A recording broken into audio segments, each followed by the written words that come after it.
नमस्कार प्रिय दर्शक बंधु मु आपणक लिसा वास्तु टिप्स रे आज जानिबा घरर केउ कोणरे महापुरु घर हेबा उचित। दर्शक बंधु आपण निश्चय शुणिथिबे जेबे आमर माटी घर थिला सेतेबे सेठारे गोटे इंसान कोठी थिला। आमे ताकू इंसान घर कहुथिले अर्थात एही घरटी ईशान्य कोणरे अवस्थित थिला। पूर्व ओ उत्तर दिगर मझिरे जेउ कोणटी सृष्टि हेउछि ताकू ईशान्य कोण कुहा जाय।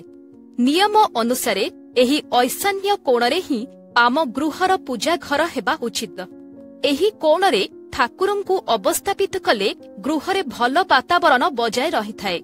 सेहीपरि कुहा जाय एही कोणटी भगवानंक आवास स्थल एवं जलाशय पई उपयुक्त।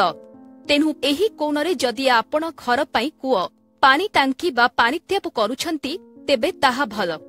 दर्शक बंधु आपण भी निजर घरर ईशान्य कोणरे कौन रहिछि थरे देखि नियंतु।